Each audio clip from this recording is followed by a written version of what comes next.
Assalamualaikum warahmatullahi wabarakatuh. Perkenalkan nama saya Muhammad Farhan Oktanta dengan NIM 19210374.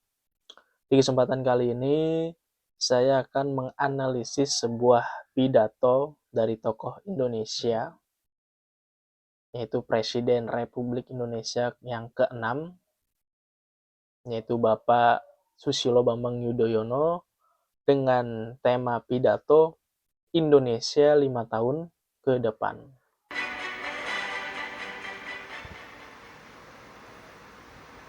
Bismillahirrahmanirrahim. Assalamualaikum warahmatullahi wabarakatuh. Salam sejahtera untuk kita semua. Shalom. Om Swastiastu. Namo Buddhaya. Salam kebajikan.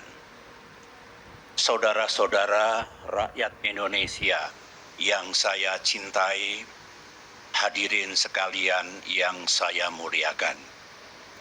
Saat ini, dunia dan negara kita berada dalam penggal sejarah yang penting dan menentukan. Penggal sejarah yang akan menentukan nasib dan masa depan kita. Tahun ini, 2024, dunia akan melakukan perhelatan demokrasi yang terbesar dalam sejarah. 2 miliar manusia di lebih dari 50 negara akan memilih pemimpin nasional dan anggota parlemennya. 3 negara demokrasi terbesar, India, Amerika Serikat, dan Indonesia, juga ikut di dalamnya.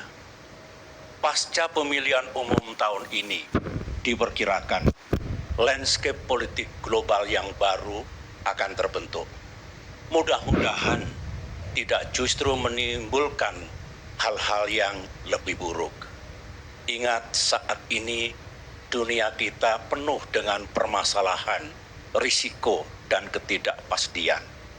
Geopolitik dan keamanan internasional makin memburuk. Perekonomian dunia makin sering mengalami goncangan, serta krisis iklim dan lingkungan makin mengancam keselamatan bumi kita. Karenanya, tidak salah jika di sana-sini muncul harapan besar. Harapan agar hasil pemilihan umum di puluhan negara itu bisa mendatangkan kebaikan bagi dunia. Harapan seperti itu juga muncul dengan kuatnya di negeri kita. Rakyat Indonesia berharap setelah pemilu ini nasib dan masa depannya lebih baik, bukan sebaliknya. Rakyat berharap 5 tahun mendatang negaranya makin maju, makin damai, makin adil, dan makin sejahtera. Alat peraga kampanye yang digelar di berbagai pelosok tanah air. Saya kembali bersyukur melihat billboard, baliho, dan bendera partai yang dipasang di berbagai tempat yang umum. Insya Allah, jika Tuhan menakdirkan, Partai Demokrat akan gigih berjuang untuk ikut menyukseskan pemerintahan Presiden Prabowo kelak. Saudara-saudara, mengakhiri pidato ini, saya ingin menyampaikan bahwa sejarah bangsa Indonesia tengah diukir kembali. Kita semualah yang tengah menulis sejarah perjalanan bangsa yang kita cintai ini. Marilah kita pastikan yang kita tulis adalah cerita yang baik dan indah, agar anak cucu kita kelak bangga kepada bangsa dan negaranya. Terima kasih saudara-saudara. Semoga Allah Subhanahu wa Ta'ala, Tuhan yang Maha Kuasa, meridhoi tekad dan langkah perjuangan kita ke depan. Assalamualaikum warahmatullahi wabarakatuh. Dari pidatonya Bapak SBY yang yang bisa saya analis yaitu pertama itu ada gaya bahasanya. Gaya bahasa yang beliau pakai itu gaya bahasa retorika, yang mana gaya bahasa retorika ini penggunaan dalam bahasa yang bertujuan untuk mempengaruhi atau meyakinkan audiens, seringkali dengan menggunakan struktur kalimat khusus atau pilihan kata yang menarik. Dan juga Bapak Susilo Bambang Yudhoyono ini atau SBY yang dikenal dengan gaya pidato yang tenang, diplomatis, dan reflektif.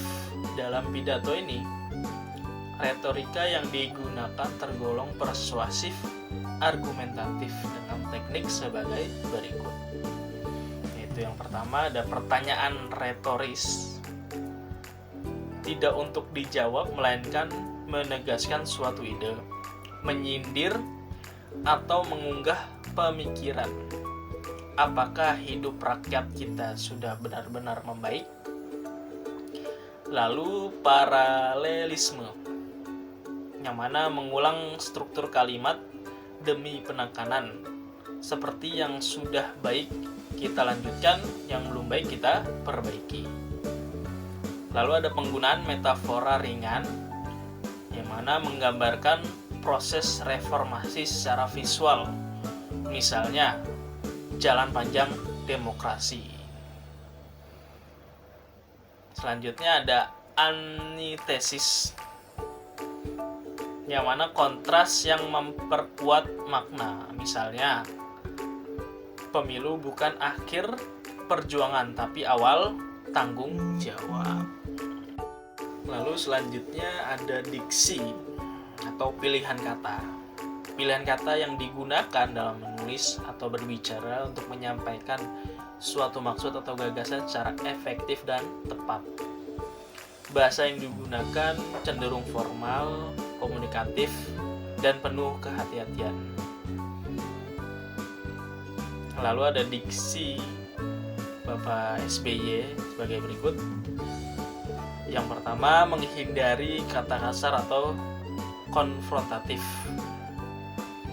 Lalu sering menggunakan kata-kata normatif seperti keadilan sosial, kesejahteraan rakyat, demokrasi bermartabat, dan reformasi sistem. Lalu banyak juga menggunakan kata harapan dan ajakan seperti semoga, mari, kita, hendaklah, dan sepatutnya. Lalu ada struktur pidatonya.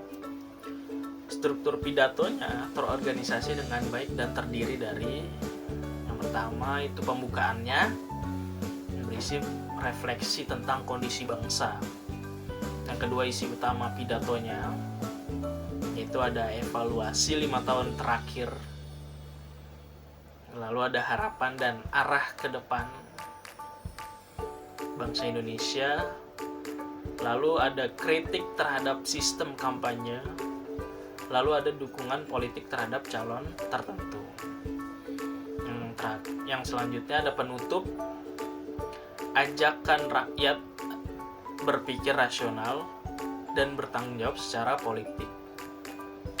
Lalu struktur ini menunjukkan pola logos, etos, patos klasik dalam retorika. Yang mana logos penjelasan rasional, fakta-fakta ekonomi dan sosial. Lalu ada etos, menekankan kredibilitas sebagai mantan presiden. Lalu ada patos, sentuhan emosional kepada rakyat yang merasa tertinggal. Lalu selanjutnya ada nada dan sikap dari Bapak SBY dalam pidatonya, yaitu rasional namun empatik, kritis tapi tidak menyerang langsung, optimis namun realistis. Beliau menyadari tantangan tapi memberi harapan. Dan pidato SBY ini menggambarkan sikap seorang negarawan senior yang mencoba menasehati bukan mengkritik. Mungkin itu saja yang bisa saya sampaikan dari analisis pidato dari pidatonya Bapak SBY.